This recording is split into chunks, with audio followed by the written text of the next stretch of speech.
Viveca, tell us something about your background. What got you interested in buildings and birds? I think like many people, I experienced while a student here at Yale, buds on windows, and have always loved birds, and eventually sort of put two and two together and started to read about the sort of ever-growing body of research on this topic, and became very invested in it about sort of 5 years ago. Great. I didn't give quite the overview, but approximately 1 billion birds die each year in North America by flying into buildings, and bird-friendly building design can reduce that number significantly. So your efforts and Meredith's efforts are really having an impact on that. Meredith, why don't you share your background? Sure. So I am the co-chair of Lights Out Connecticut, which is a nonprofit project of the Mononkatuk Audubon Society, which is part of Audubon Connecticut, which is the state chapter of the National Audubon Society. And last year, I was a student policy researcher at the Yale Bird Friendly Building Initiative, which Viveca actually runs and leads. So I got to work with Viveca on policy research at the municipal level, looking at bird friendly building policies.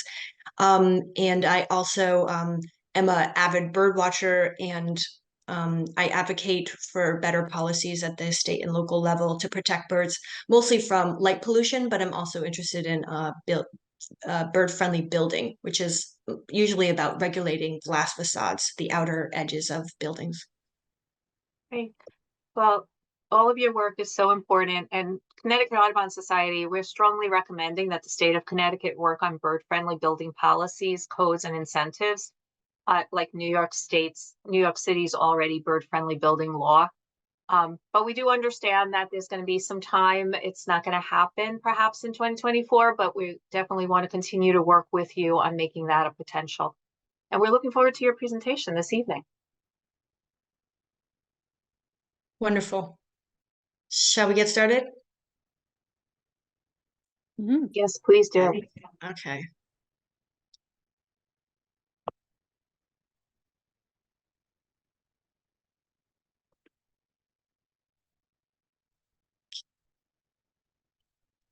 So this evening we're going to be giving a presentation titled The Glass Wall, Making Connecticut's Buildings Safer for Birds. Some of you may remember, back in October, over 1,000 birds crashed into a building that's on the edge of Lake Michigan in the city of Chicago, and nearly 1,000 birds died in this mass mortality event.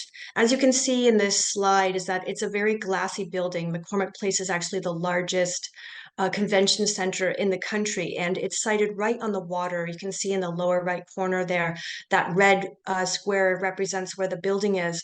And in just one morning, 1,000 birds died, and it was very tragic. It got a lot of news. This is a headline from the New York Times. And it led to a lot of people calling for the building owners to make some changes to try to prevent collisions from happening again.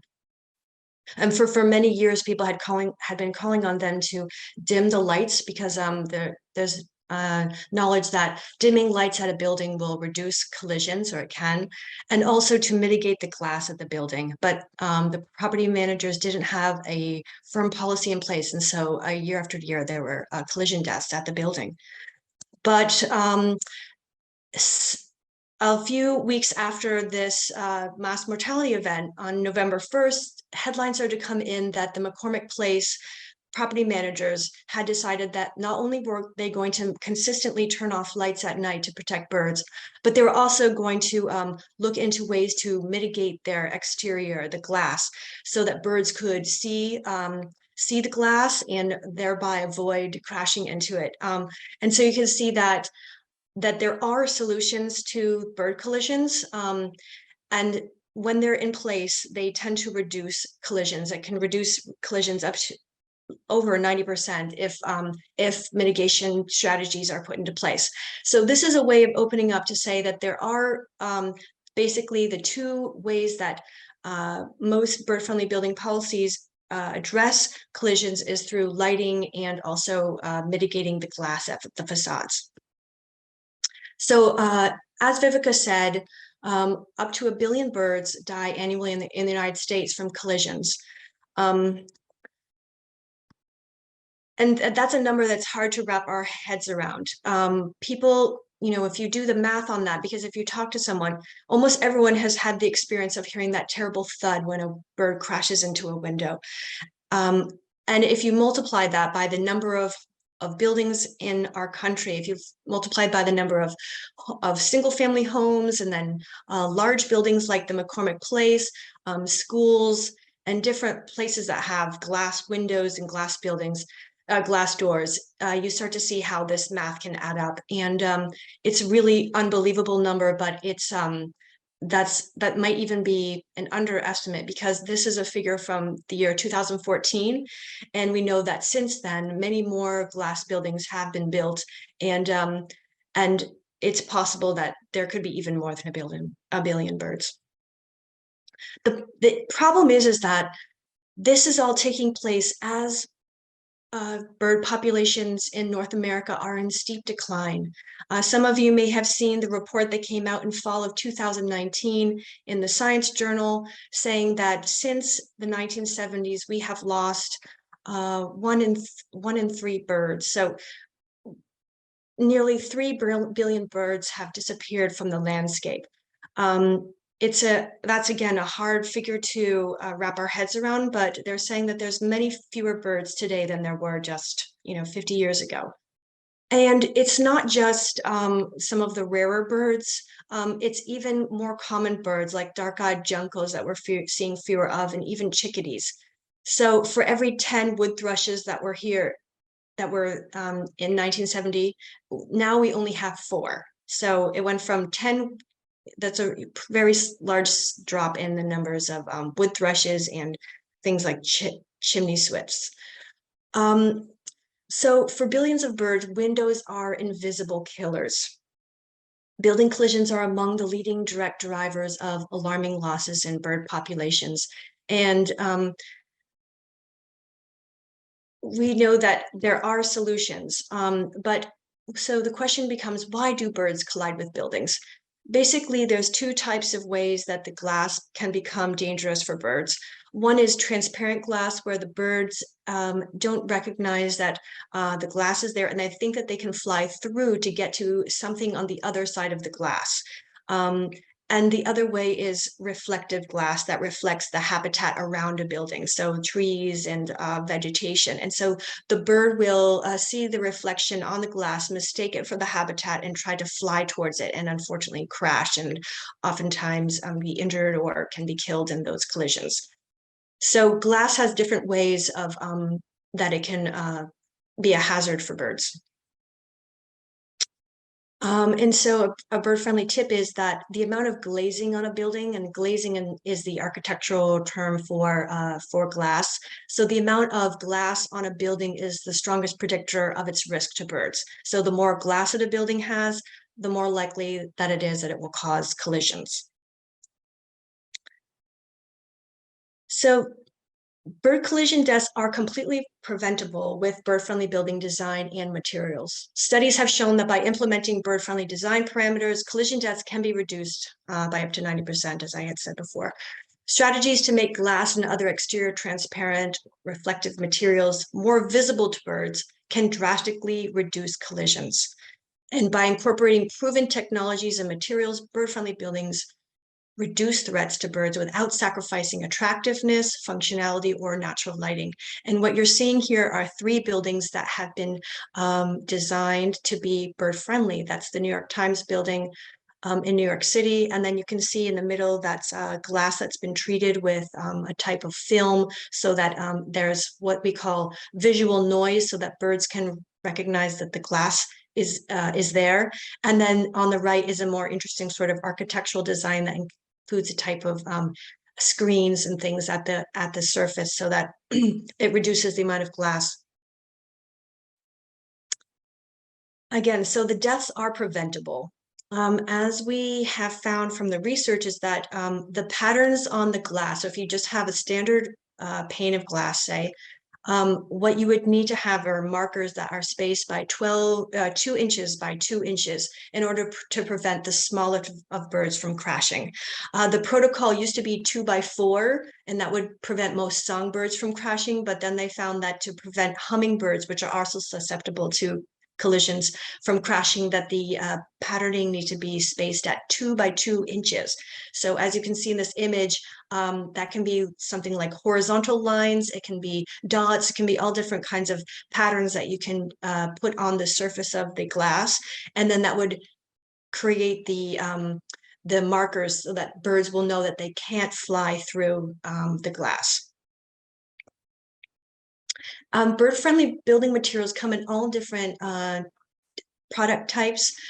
There's everything from low-tech products like insect screens, which are being increasingly used in some cities as effective bird-friendly building materials, and retractable blinds that are used on the exterior of a building. Different kinds of mullions. That's for those of you who don't know what a mullion is. It's something that's set inside of the window. You can see different kinds of they're usually like T-shaped insets to a window, and then different kinds of obscure glass, like frosted glass. Those are all considered low-tech products that we've had for many, many years, decades now, and that have been shown to help prevent. And then you have higher tech products, fritted glass. It's when they put like a ceramic frit on the exterior.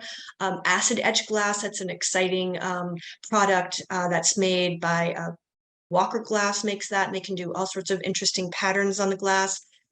Different kinds of exterior brandings, 3D interlayer glass, and then photovoltaic glass is being used, where they can, not only are they making the glass visible to birds, but they're also making the glass conduct energy and become like a solar energy generating system. And then finally, UV pattern glass. People may not realize that birds can see ultraviolet light, and so but we can't as humans as well. And so when there's UV patterns put on a glass, then the birds can see it, and the inhabitants of the building won't see it. But that's not a consistent solution in all. It really depends on the siting of the building for the UV pattern choice. And again, this is the insect screens that can be used to protect birds from collisions on the left. And then on the right are examples of some exterior blinds and louvers that can make a building bird-friendly and prevent collisions. Here is one glass product. It's the Isolar Ornolux dots. You can see on the right, you can see the dots and the spacing, but then you can't see them on the left. And just to highlight, this is an architectural feature that's known to be a hazard to birds, which is just freestanding glass. So whenever you see a building that has this kind of glass edgings or architectural features or barriers, those can be real hazards to birds unless they're treated. There's a new library in South Burlington, Vermont, where my younger sister lives, and they have a beautiful new building, very modern, and then they have a full, just like this, glass barrier on one of their porches, and it hasn't been treated yet. It's near a wetlands. So I'm concerned about the birds crashing there at that new library. So recommendations are to treat the highest risk zones on a building to prevent collisions.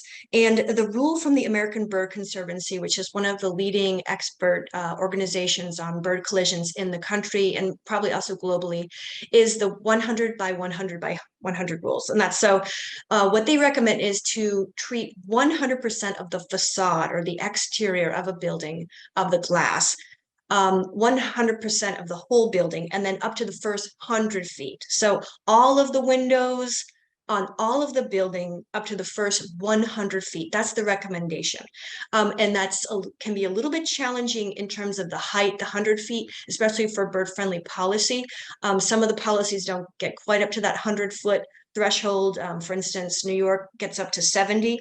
But just recently a bird-friendly building law was passed that does reach that 100 height recommendation. And so that's an exciting development, and we hope that more cities and states will take over to reach up to that 100-foot recommendation. Again, as I said, was to repeat, the pattern should be a 2x2 dimensions. So when people put up those bird silhouettes on their windows, unless they're spaced at that 2x2 dimensions, they're not going to prevent effectively bird collisions. They really have to be concerned with the spacing of that. And these are some of those higher risk architectural features. So glass adjacent to an eco roof or a rooftop garden, windows at corners, on sky bridges, which are those connectors, if they're all made of glass, that can be very confusing for birds, and the atria, and then freestanding glass around courtyards, eco roofs, patios, and balconies. But what we would like to emphasize is that bird-friendly buildings are diverse and they can be very beautiful. These are all examples, again, that you're looking at in this slide of bird-friendly design. And it's very dynamic, it's unusual, it's not just a glass box. So it's really for architects, you know, if they're given the parameters, architects can design stunningly beautiful buildings using bird-friendly building protocols. And just for a quick glimpse, this is the Brooklyn Botanical Garden, the visitor center, and you can see how the glass has been treated to be bird friendly. And on the right there, that's the list of all the different awards that this building has won. It's exciting to see that bird friendly building can win awards.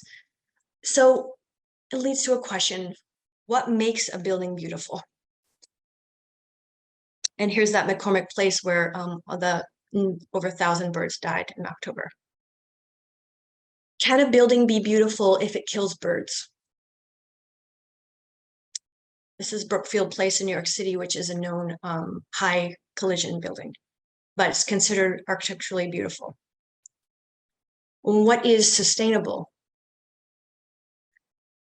This is actually Mary's by the Sea Park in Bridgeport, Connecticut, where 113 lights were installed in a park along the water that's only 3/4 of a mile long. It's casting a lot of light into the area. And here I'm going to turn it over to Viveca. Hi, I'm Viveca Morris. I think I missed my full cue earlier to introduce myself, but I'm the executive director of the Law, Ethics, and Animals program at Yale Law School, where I've had the privilege of working with Meredith and others over the last few years to start and launch and run an initiative called the Yale Bird Friendly Building Initiative, which I have linked to our website here where you can learn more. But the purpose of this initiative has been to conduct two major projects on this topic, both of which we'll tell you about today. The first has been focused on monitoring bird strikes on Yale's campus and in the greater New Haven area more broadly, and trying to develop a data-driven action plan for how we can reduce bird window collisions at both new buildings at Yale and at existing buildings.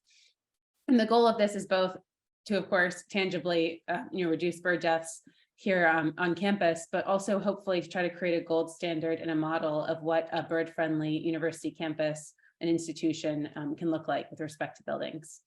And then the second project, which Meredith and I will both talk about later in this presentation, has focused on researching the effectiveness and potential of US city bird-friendly building policies and studying how local policies can accelerate the adoption and development of the bird-friendly building design and materials at greater scale that Meredith was describing. And these cities have been particularly notable in the absence of substantial sort of federal and state action on this issue. So to dive into the first project, this project, as I noted in the intro, had its origins at this building on Whitney Avenue, which is Yale's School of Management building, Evans Hall. Many of Yale's older buildings, like those of many college campuses, feature stained glass and mullions and other design characteristics that make them very easy for birds to see and avoid. But at many of the more modern buildings on campus with glass facades, like this one, bird window collisions are occurring frequently. And unfortunately, bird-friendly design principles that Meredith described were pretty well studied and understood at the time of the construction of this building. But unfortunately, the design nonetheless ended up including pretty much every single feature that makes a building deadly for birds, including more than 130,000 square feet of highly reflective glass, see-through glass walkways, a courtyard that lures birds into attractive honey locust trees and from which they struggle to escape. So, you know, by accident, effectively, this building was designed into a bird death trap. And starting about 5 years ago, in partnership with the building's facilities team and Christoph Zajkowski, who some of you may know as the wonderful ornithology collections manager at the Yale Peabody Museum of Natural History, we began gathering data on bird collisions at this building. And it became clear, this was all prior to the launch of our official initiative, but we knew anecdotally at this point already, and from this ad hoc data project at SOM, that bird collisions are indeed a major problem at Yale. All of these photos were taken prior to 2021. And what we found in this informal partnership with the facilities managers was that just this one building on campus, for just a portion of the year, more than 400 birds of more than 50 species were killed or injured due to collisions over the course of about a 3-4 year period. And so it's conservative to estimate that, you know, this one building has killed thousands of birds since it opened, and will kill many thousands, if not tens of thousands more over the course of its lifetime if the building is not retrofitted for bird safety. And, you know, that's just one building on campus. Yale has over 520 owned and leased buildings. So that creates a tremendous opportunity for the university to help birds. And then I would also note too that the bird window collision issue started to pop up on our radar here at Yale as well, because it's a bit of a PR issue for buildings. And certainly McCormick Place in Chicago that Meredith mentioned learned this when their bird collision problem landed them on the front page of the New York Times website. But people care very much about birds, and you know, even here in New Haven have been posting about their concern and about finding dead birds at the building, even, you know, prior to the launch of our initiative. So in the fall of 2022, and then ever since then, throughout the migration period, we embarked on a much more ambitious scale monitoring effort that we named the Yale Bird Friendly Building Initiative. And what that's looked like is for 8 weeks in the fall, during the fall migration, 8 weeks in the spring, corresponding with the peak of the migration, we have a team of undergraduates and other students and volunteers who go out and walk 3 routes that we have charted across the campus that include dozens of buildings and facades selected for qualities linked to frequent bird fatalities. And they go and they walk these routes first thing in the morning, 5 days per week, and collect all of the birds and record all the data of any you know, evidence that collisions have occurred. And then those are brought to the Yale Peabody Museum of Natural History for their research collections. The goals of this is several-fold. The first is obviously to identify the specific facades on campus that are most in need of retrofitting action, to work with the facilities managers of these facades to get these retrofitted solutions in place on those buildings. And then we've also worked successfully to propose and update Yale's design requirements for all new buildings to ensure that when, you know, architects make bids going forward for new construction projects, they're required from the start to meet bird-friendly design standards. And so eventually we'll publish all of this, hopefully this summer, in a write-up that includes all the methods and, you know, all of our findings, and as well as the design standards in an open format that hopefully other, you know, universities and institutions can adopt if useful or build upon and improve. This is just a quick photo of our undergraduate team from this past fall during their training. And then here on the next slide, we have sort of 2 examples of the routes that students are walking around Yale's campus. Each takes about an hour. Due to limited resources, we couldn't include all of the buildings or all of the routes that surely have bird collisions, but we were able to cover an impressive scale of buildings nonetheless. And I think this is certainly the most wide scale bird monitoring effort that's occurred in New Haven and possibly in Connecticut more broadly as well, and for a collision specifically. And so we'll go on to the next slide. And the results of this so far have been quite dramatic. We will publish it, as I mentioned, but as just to give you a preview, in fall of 2022, the first season we did it, we found 713 birds, a portion of which you see here in this aerial image that we took in the Peabody Museum behind the scenes. That spring, we recorded about 200, which is sort of typical for sort of national surveys as well, of seeing smaller numbers during the spring migration. And then in this past fall, we saw about 500, which it was a significant improvement, and I think can be attributed to retrofitting solutions, which I'll describe in a minute, that were implemented in spring 2023 and summer 2023. So of these collisions, about 92% have been fatal that we found. And while we recorded these carcasses, it's safe to say that this is surely a dramatic undercount of the number of birds that are being killed on campus during the migration periods. Carcass surveys result in undercounts for a number of different reasons. Many of the birds fly away and die elsewhere, or they're scavenged before the research assistants reach them, or they're simply missed in the bush because it's hard to find sparrows amidst all the leaves of the fall, and so on.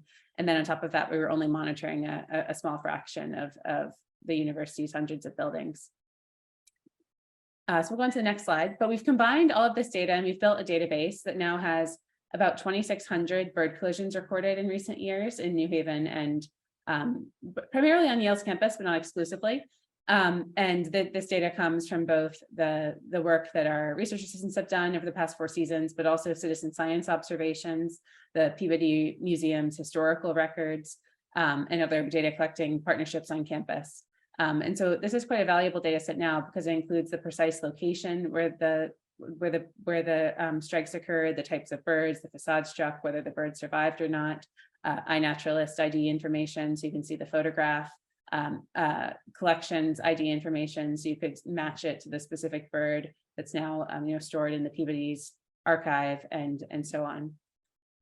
So next slide, please. And so here you can see, just to continue to give you a brief preview of the number of birds found per year, the systematic monitoring started in fall 2022. And so this demonstrates to me quite convincingly the value of having systematic surveys, not just ad hoc collection of data, because there's nothing occurred between 2021 and 2022 to make up this difference. The only difference is that we started looking. So surely, mortality around this level has been occurring for many years prior, and was never noticed, as is the case in much of the country with this issue. Next slide. And so, as expected and in line with previous studies, collisions occur on Yale's campus most frequently during the fall and spring migration periods, it seems. But based on our data so far, fall migration is the more deadly of the two. And the collisions have generally occurred steadily, with the exception of a mass collision event that occurred on Yale's West Campus in West Haven in October of 2022. And on one day, October 29 of that year, 82 birds were killed in a mass collision event at West Campus at 3 locations. 62 of these birds were dark-eyed juncos. And these mass collision events may not be all that rare. This experience, which Christoph photographed, gives credence to past stories that we've heard from custodians on campus of large kills like this one. And according to a Yale employee who kept a blog of birds on West Campus way back in 2009, even then there was a single day where 56 birds were killed, all in one event. And of those, again, 52 were dark-eyed juncos. So this makes us wonder how many events like this have gone unrecorded. Next slide. For those of you who are curious, the killed birds now represent over 70 different species, including multiple species of conservation concern. The majority of the collisions were migratory songbirds. Most of these birds, as you all know, I'm sure, migrate at night, but these collisions are occurring once the sun comes up and during the day while they're resting and foraging on their migration route. Some of the most common victims have been dark-eyed juncos, white-throated sparrows, black-capped chickadees, mourning doves, common yellowthroats, hermit thrushes, and ruby-throated hummingbirds. And the victims also have included 2 Bicknell's thrushes, which are among the rarest and most threatened songbirds in the Northeast. And they were also the first 2 Bicknell's thrushes to be added to the Peabody Museum's collection in 50 years. The window collision victims have also included Connecticut warblers, which, despite their name, are extremely rare to spot in Connecticut, as well as 64 northern Carulas, which are considered critically imperiled in the state. Next slide. So here are just a few photos of the individual birds. Many of these birds die instantaneously when they hit the windows, but others suffer quite dramatically after hitting before dying. And there's not a lot that can be done for them at that point, sadly. Studies of bird carcasses indicate that the most common cause of injury for window collision victims is brain damage and brain bleeding. But occasionally we do find birds with broken necks or deformed wings, and many are also found stunned. And the survival rate of those stunned birds is not well understood, but I think it's safe to assume that many of them fly off and are likely killed by other causes as a result of their weakened state from the collision. Here you see sort of just a quick overview of some of the data on which buildings have been most problematic so far that we found. The sort of key takeaway from this slide is that of all the collisions that have occurred so far, probably about 40% of them have occurred at a small number of buildings. So for instance, in fall 2022, about 50% of all of the collisions we recorded occurred at the top 6 buildings. And so this is very valuable to know, because it means that resources can be targeted to try to address these buildings. And so we've been working with Yale facilities to retrofit these sort of top killing buildings as well. And I should say, this chart includes only Yale buildings, but we have found that there are a lot of other buildings in New Haven that are very deadly to birds that have been beyond, just in terms of citizen science data that's been reported, that are beyond the scope of this study. And these include the Knights of Columbus Tower in downtown New Haven, that it seems to be quite deadly to birds, as well as the Long Wharf Maritime Center, which is, for those of you familiar, a very large office complex with reflective glass right on the water by the New Haven Harbor. And those are quite problematic as well. Next slide. So to help make the case for these retrofits, we created a georeferenced map of collisions, which is available on the initiative's website.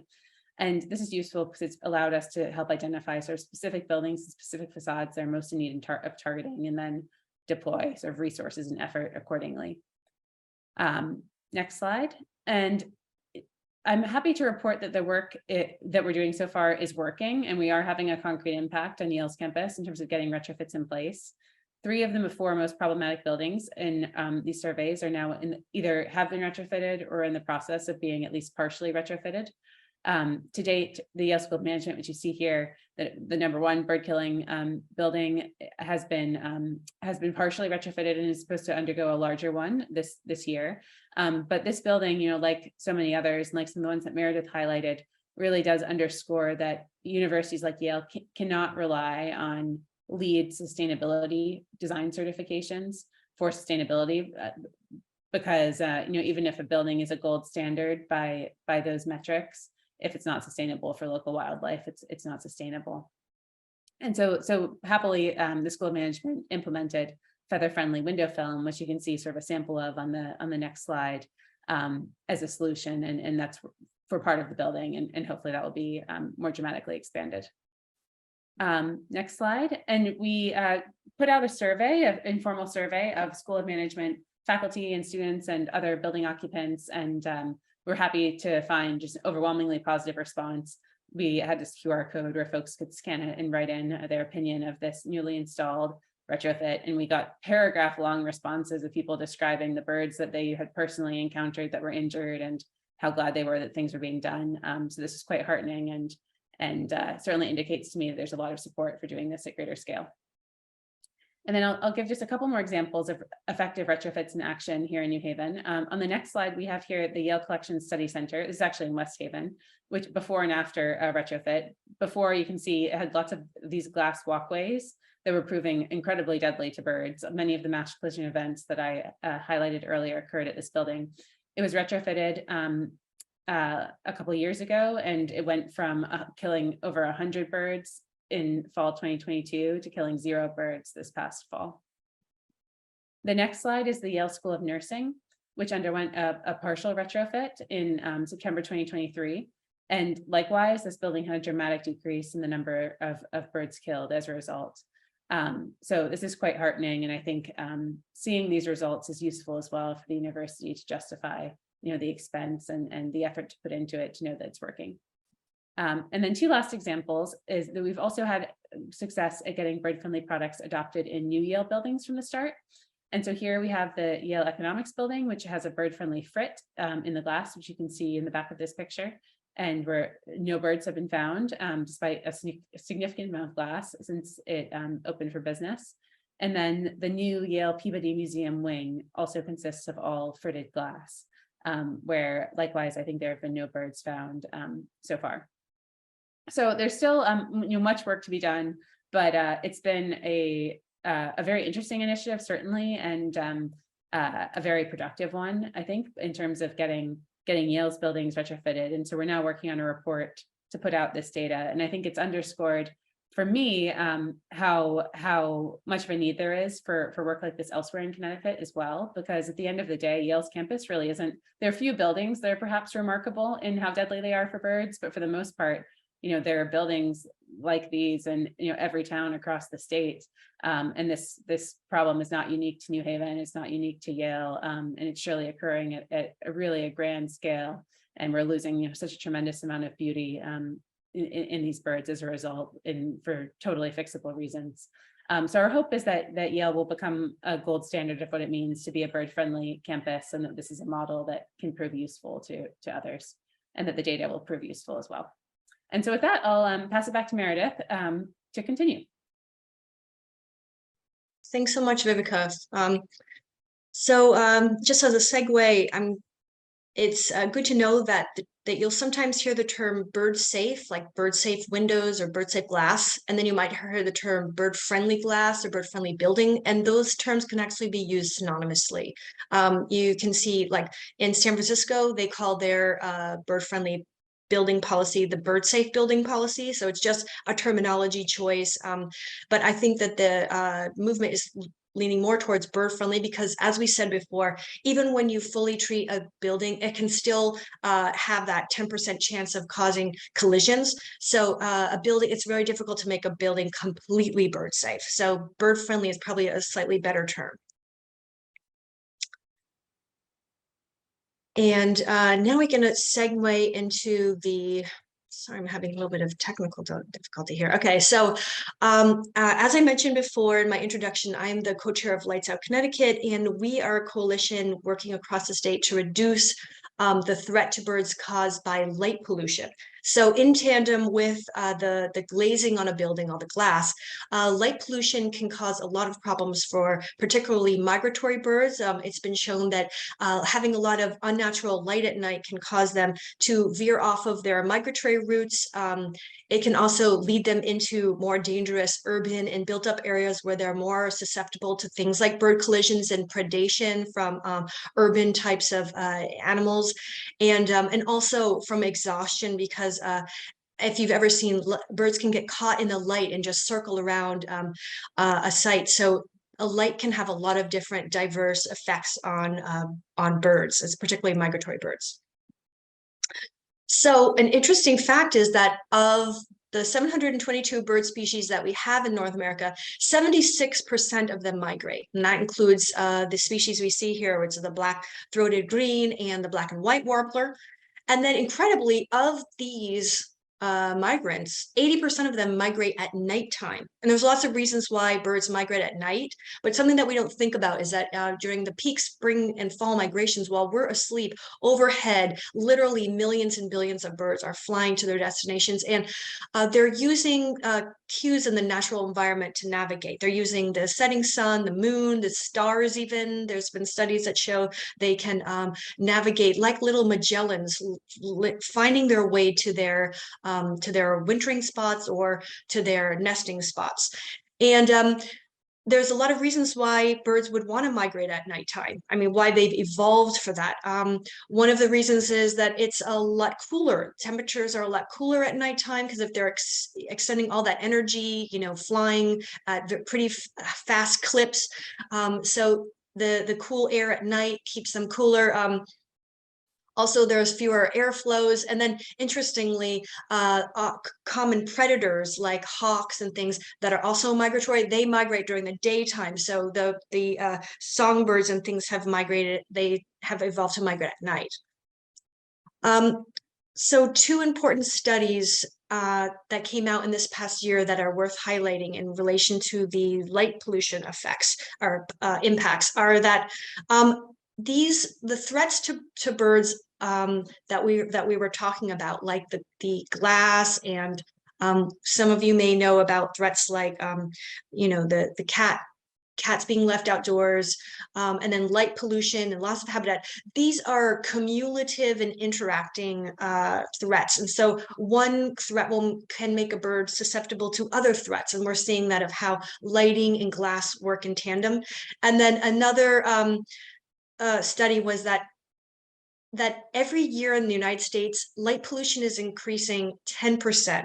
And so we're just seeing this vast just expansion of the amount of lighting that's in our built up environments and cities for sure, suburban areas, but it's very rare now. Almost like 80% of people in the United States live under light polluted skies. We can barely see the stars. And then this has a real impact on local wildlife, that especially ones that depend on a dark sky as their habitat, or, you know, as our migratory birds do, as their navigation paths. So I just want to take a quick look here. This is two maps. On the left there, you see a light pollution map of the United States. And on the right, you see the avian flyway maps. You can see on the Pacific Flyway on the far, you know, in the western portion of the country, the Mississippi Flyway, that purple going through the middle, and then on the right is our flyway. And here in Connecticut, we're in the Atlantic, on the Longway Atlantic Flyway. And you can see is that if you map it on, you can see the light pollutions. We've basically built our very large cities and the I-95 corridor right underneath the bird migratory routes. Anybody recognize this city? That is our capital. That is downtown Hartford, Connecticut. You just see how much light there is at night. And it's not as if this turns off at 11 o'clock or 12 o'clock. Lights are left on all night long. They're just usually no purpose for the lights that are left on. And this has consequences, not just for migratory birds, but it's wasted energy. It has production of related greenhouse gas emissions. There's financial waste, you know, that I'll talk about it later, but there's a huge amount of cost savings that can come from turning off unnecessary lights. There are also human health impacts that are coming to light. We have a broad range of biodiversity loss. We know about birds, but also bird food sources like insects are being very dramatically impacted by light pollution. Ecosystem degradation. We have a cultural heritage loss that we no longer can see the stars and what they mean to us. A loss of a sense of wonder and awe in the world of like, what is our place in this vast universe? And there's even some evidence that in some cases, lighting can contribute to crime, which might be paradoxical, but in some cases, light pollution at night can extend the hours that people will go into certain areas and can lead to higher rates of crime. Now, there are, again, easy solutions to reducing unnecessary nighttime lighting. And I would recommend, or, you know, what's recommended is to follow dark sky principles. This is actually an image from the International Dark Sky Association. So the first one is looking from left to right. Shielding is that you want light to shine where you want it, where it's needed, and not creating, you know, glares when light shines horizontally. So you want it pointing down to the area where it's needed. And then the color temperature, you want a warmer tone, usually something less than a 3000 Kelvin. That's what we've evolved with as humans, is we're used to being with firelight or candlelight and the warm glow. And that's also what the rest of nature is used to, a warmer temperature. But with LEDs and some of the new lighting technologies can be very cold, harsh. Blue light has negative effects on human bodies and also on wildlife. The also is the intensity, is that you don't always need, you can reduce the amount of light by say 50% or 75%, is that the amount of light that you need can be reduced, the amount of total output of light. And then finally, this might actually be the most important, even though it's last on the list, is putting timers on or motion sensors, so that you know, you don't have to do the manual work. You let the technology do the work for you, is that your lights can automatically dim at 11 o'clock or turn off at 11 o'clock. And then you can put on motion sensors for safety and security, is that it will alert you when a person, or even someone mentioned a bear, you know, if something comes on your property, then you can be alerted. So the point is to use light where you need it, when you need it. And I just want to highlight the 2021 study. This is again at the McCormick Place where we started the presentation with the 1,000 birds that crashed. A study in 2021 found that by turning off 50% of the lights, and this is interior lights. This isn't exterior lights. These are lights from inside the building. When 50% are turned off, it reduced the collision mortality by 60%.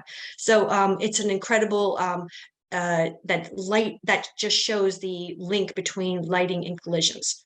And that is one of the reasons why there has been this movement of lights out, to dim the lights for birds at night.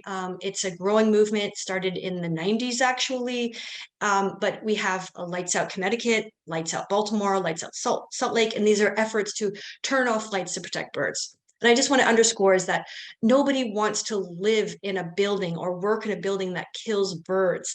You know, if you're this is a New York Times headline from the Circa, which is on the corner of 110th and 8th Avenue in New York City. This is a building that's really close to Central Park, experiences a lot of bird collisions, and people who are inhabitants in this building, they finally decided that they were going to do something about it. They're going to start working on retrofitting and putting, you know, those treatments that Viveca's projects work on, is that people don't want to be living in a building that kills birds, especially rare birds.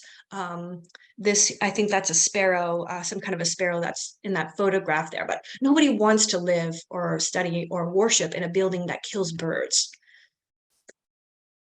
So I don't know if we have enough time to go into the light pollution rules in Connecticut. I'm just going to quickly highlight them because I think we're running out of time here. But please tell us about them. It's important. Oh, good. All right. Thanks, Tom. All right. Thanks. It'll probably take another 5 minutes to go through this. I think it's important. So light pollution, interestingly, Connecticut is actually, you know, if you compare state by state, Connecticut actually has pretty good light pollution rules at the state level. And this can be credited to people who started working on this way back in the early 2000s. I just want to highlight here the work of Leo Smith at the International Dark Sky Association's Connecticut chapter. Back in 2004, he helped pass our current light pollution control rules, and this is what's basically controls for exterior lights. And what's really incredible is that we have full cutoff luminaire rules for all exterior lights. This is just to back up a little bit. I'm looking here at the Connecticut State Building Code. This regulates all new construction and major retrofits in our state. So any new commercial building, any new major retrofit of a commercial building, they have to follow the rules of the Connecticut State Building Code. And within the State Building Code since 2004 has been the rule that all exterior luminaires or lighting fixtures need to be full cutoff. Full cutoff is another term for fully shielded, meaning it has to have that downward light. You can't have glare with light shooting horizontally. You have to have downward facing lights. Unfortunately, there are quite a few exceptions, and most problematically is exception number 2, which is this is the facade, you know, lighting at facades and other objects in the landscape lighting, say. That's a really unfortunate exception, and we're going to be working this year to try to eliminate some of these or to reduce some of these exceptions, because for sure facade lighting, or you know, just lighting up the outside of a building, and landscape lighting is not necessary after, you know, a reasonable time like 11 p.m. The other interesting thing is that our state follows the International Energy Conservation Code. And that just means that whatever changes are made to the IECC, they automatically get adopted into our state building code. And as of 2021, there are very important rules in place for lighting timer controls and different kinds of, you know, requiring motion sensors. So exterior time switch control functions are in place. Again, this is for commercial, new construction, and major retrofits. All new buildings, as of when this was adopted, have to have those automatic sensors. So that's very good news. It's part of limiting the amount of light pollution, at least at new buildings. So the challenge is, as I just said, is that the Connecticut Building Code only applies to new construction and major retrofits. But then the solutions are to try to find ways to regulate existing buildings. And also there's some different strategies for that. People have to be a little bit more creative about how are we going to, because there's thousands and thousands of buildings already built. What are we going to do about our current problem? You know, new buildings that are being built, they're being built with these new standards in place. What about all the thousands of buildings with their lights on all the time? One interesting thing is that a good few dozen, I'm not sure exactly what the number is, but quite a few towns and cities in Connecticut have what's called a light trespass law. And that basically requires that light cannot pass outside of the property barrier of whatever property it's being shown in. So if I light up something, I can't shine my light into my neighbor's yard or into a second neighbor's yard. Basically that I have to keep the light on my property, and just having the light trespass law is a way to regulate existing buildings. Another thing might be to adopt lights out rules for city and town buildings. Is that to require all the buildings owned by a city or a town to follow lights out rules, which would be to dim their lights or turn them off from 11 o'clock till 11 o'clock at night, and then turn them back on again at 6 a.m. So that basically when the building goes to sleep and there's nobody inside, you turn the lights off. So sorry, I just sped through that one.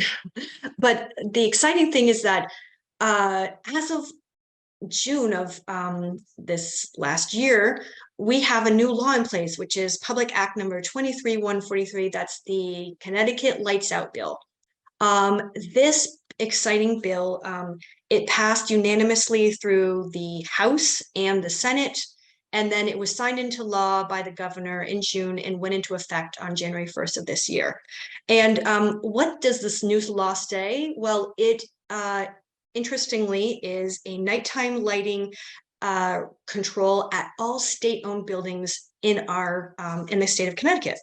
So and interestingly, the law says it's for the protection of birds, as you can see underscored here. It requires that all state-owned buildings turn off unnecessary light from 11 p.m. to 6 a.m. With the exception of the state capitol building. So all non-essential outdoor lighting should be turned off between the hours of 11 to 6. And in fact, this is for migratory birds. And it's not just during peak migration in the spring and fall, this is year round. So this is very exciting. We're one of the few states to have a law like this. I think we're only the second or third. And I just want to underscore here, these are we had something like over 30 co-sponsors for this bill, and that they were from both sides of the aisle. These were Republicans and Democrats supporting this law. Just a handful of senators, but so many representatives. 35 co-sponsors. So it just shows that the lights out rules gets broad support, and part of the reason why it got so much co-sponsors, because this bill is projected to save the state of Connecticut over $1 million a year. We had earlier estimates that if they had included state leased buildings, it was going to save almost $3 million a year, but it's something like $2.5 million as it's estimated that this is going to save. So this is actually where we lead into the policy report that Viveca and I co-authored, and let me turn it back over to Viveca here. I think maybe we have just a few minutes to highlight some of our main findings.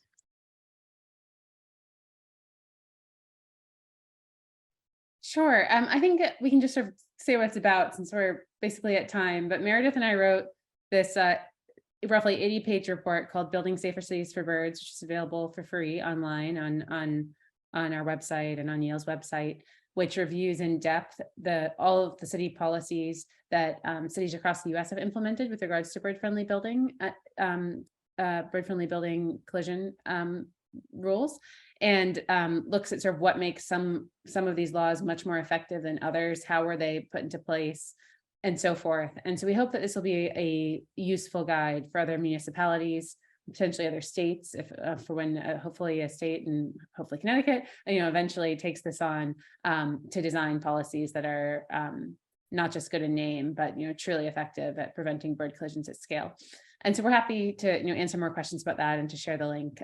But with that, I think we can turn it over for any questions. And thank you. Or unless you want to give a few more thoughts, Meredith, on the report. No, maybe we can just try to weave in some of our findings, yeah, depending on the questions, but yeah.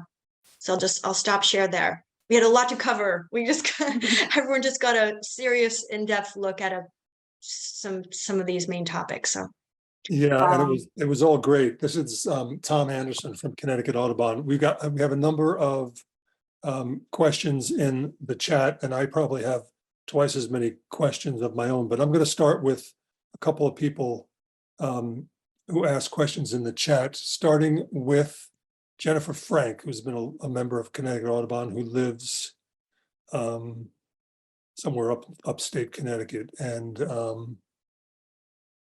why did I just lose my chat here? Well, she was asking about actually presenting to AIA, to the Architects Association, and I believe we just had a conversation about that as we were starting the presentation, so before the presentation started.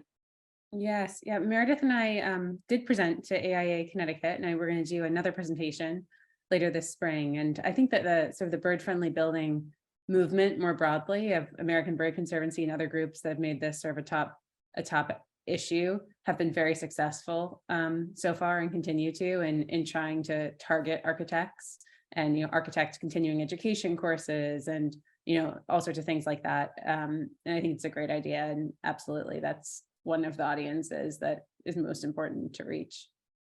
Yeah, for sure. And once you have the standards in place of like what does it require to make a building safe in terms of the glass and the lighting, architects are problem solvers and they're creative. And so once they know the parameters to work with, they can create very beautiful and architecturally interesting buildings. So I think it's a challenge that the architects are up for. And we saw during the presentation what bird-friendly building design looks like, and it's exciting.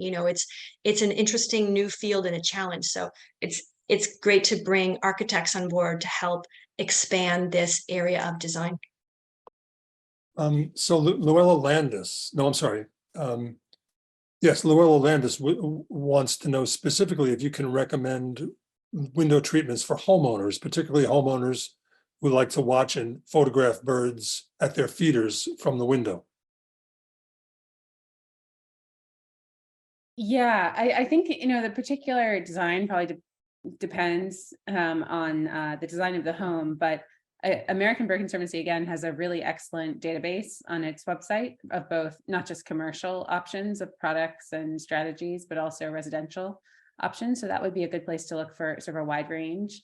But I think one common and effective solution is decals, effectively, where you can put decals on the outside of the glass windows at ideally like fairly densely to try to deter birds, and particularly around the feeders. There's also been some studies, which I don't know the details of off the top of my head, but could be easily found, about the distance of the feeder from the window. So in some cases, it's better to have the feeder closer to the window, because then if the birds are taking off from that feeder and flying at the window, they haven't reached such a velocity if they're close by that it will be deadly. So that may be something, depending on the setup that you have, that's worth thinking about as well. That's almost counterintuitive. I would have thought you move the bird feeder further away. That would reduce the risk, but the closer you are, the slower the bird is going to be flying. Interesting. You can also leave your insect screens up, that birds will recognize those as not being windows, essentially. Bev wants to know, this is one of my questions as well, how receptive has Yale been to retrofitting? To Yale's credit, it's dependent on the building, I would say, but to Yale's credit, the whole initiative has been funded by the university through Yale's Planetary Solutions Project. So I think that while it's always disappointing to discover that there are, continue to be 2 buildings that really need a lot more done on it, I think it is a testament to the university's seriousness with regards to this issue, that they've put the funding behind it to make the studies possible and to make all of the work possible, and increasingly are putting additional funding behind these retrofits. So some of them have been much easier to achieve than others. Some, I think, buildings on campus are more architecturally significant. People are like much more attached to the aesthetic design than, say, a nondescript building that's not used for any academic purpose.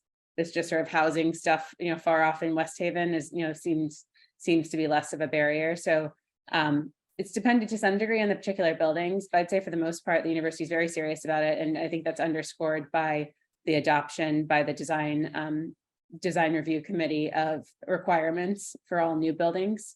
And so I think that there is a real commitment and understanding from the university that fixing this problem after it's occurred and after a big new building is put up is not the ideal way of solving this. And so, ensuring that these new buildings have fritted windows, have design that will make them bird friendly from the start, has been a priority. And so that's been great to see.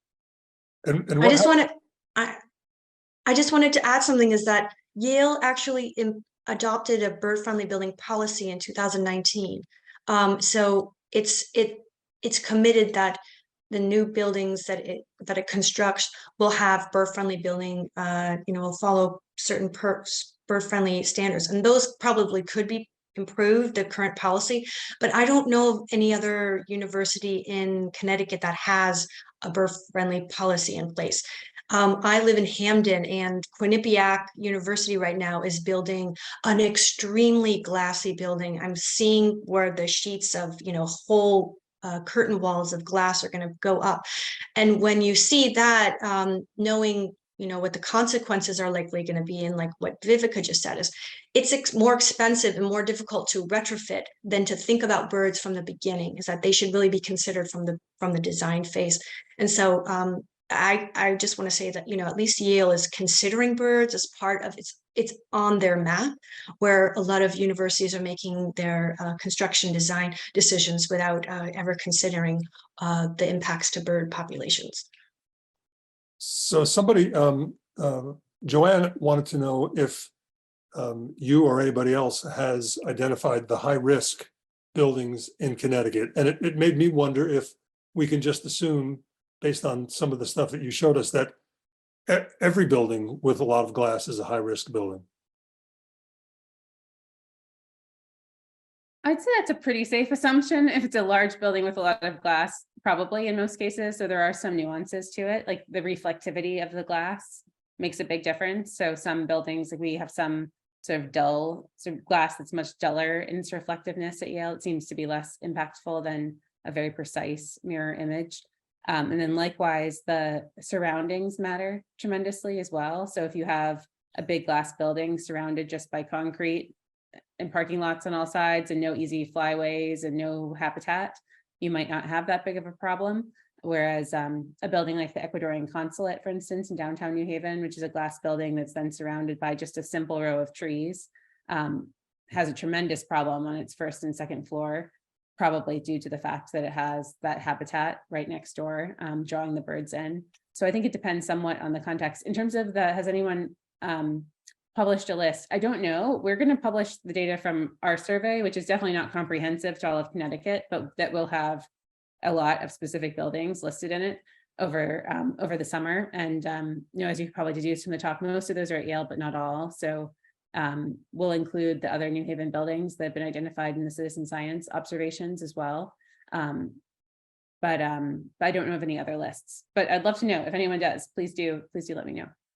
So during this Q&A, a lot more questions have come in, and a lot of them are good. We started out, we've only lost 5 or 6 people during the length of the program, of the presentation. So unless anybody objects, I'm going to keep asking the questions, and we'll see how it goes. And if we see that lots of people are dropping out, I'll turn it over to Joyce to say goodnight. But for now, and of course we are recording. So if you have to leave, then we'll have the recording out to everybody too. Right, exactly. So Donna Hansen from Greenwich left a long comment in the chat with a couple of questions in it. She wants to know how to bring this information forward to other communities. She said that talking to the architects was a great idea, and what would you suggest to broaden this information to go to window manufacturers and builders?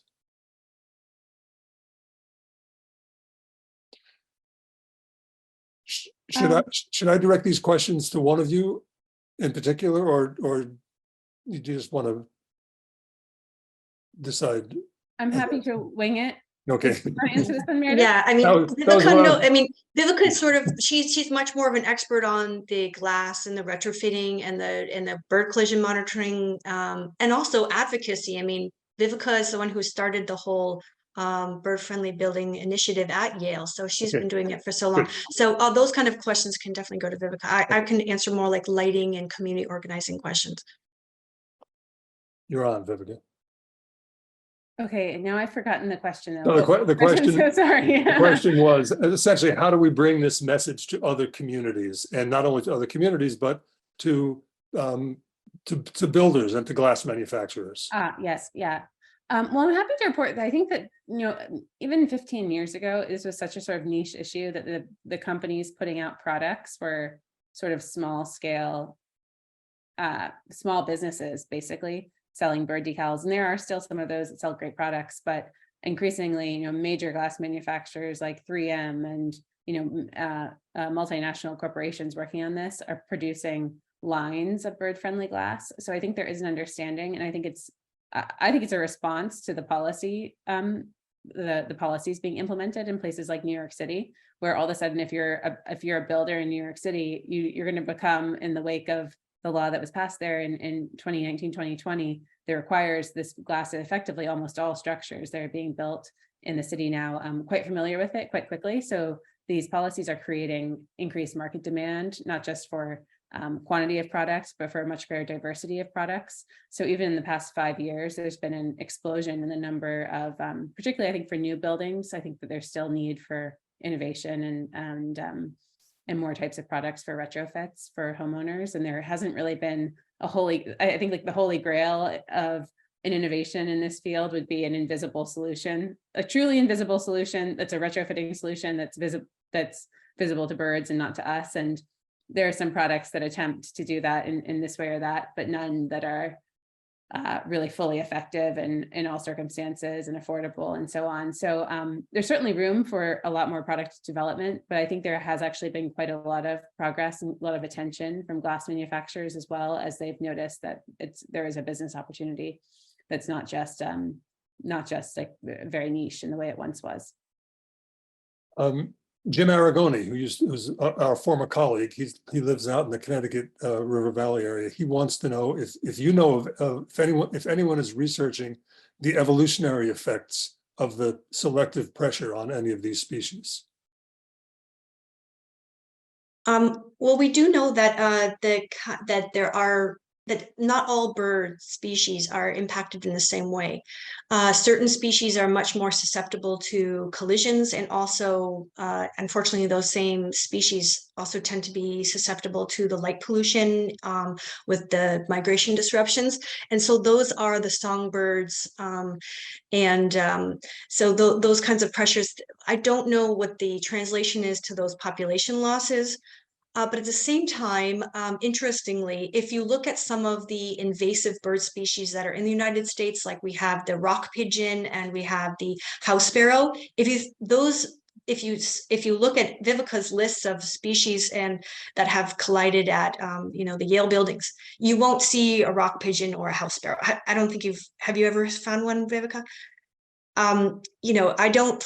So we know that those species seem to have adapted or evolved to where they can recognize, not that they see glass, but they are more familiar with the places where glass would be. So those species don't tend to collide.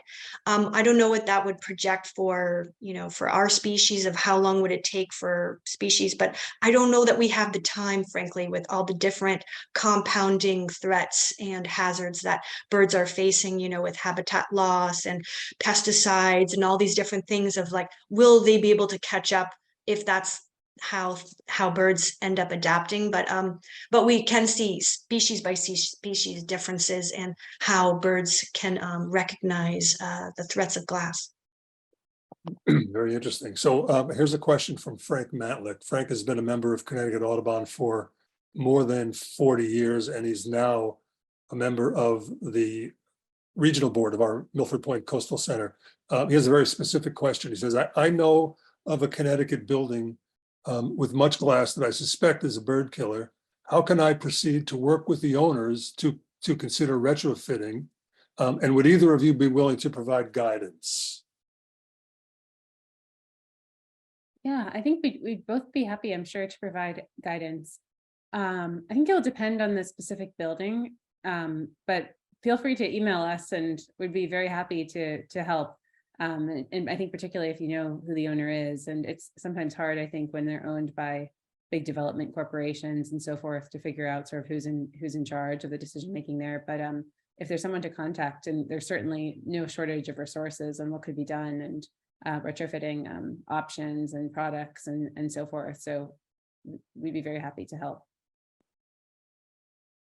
So here's a question that presumes that some light bulbs are worse for birds than others, which maybe you talked about, but if you did, I missed it. Anyway, the question is it possible to get outdoor light manufacturers to label bulb packaging to alert buyers that some bulbs are safer for birds than others? Yeah, for sure. Yeah, I mean, you may have seen, if you go to like Home Depot or Lowe's, you'll see some lighting fixtures that are labeled as dark sky approved. There's a huge line, similar to if you go to the American Bird Conservancy, you can see the full line of different bird-friendly materials. If you go to Dark Sky, they have a whole range of products of different lighting fixtures. I'm talking about, like, you know, that have the shields.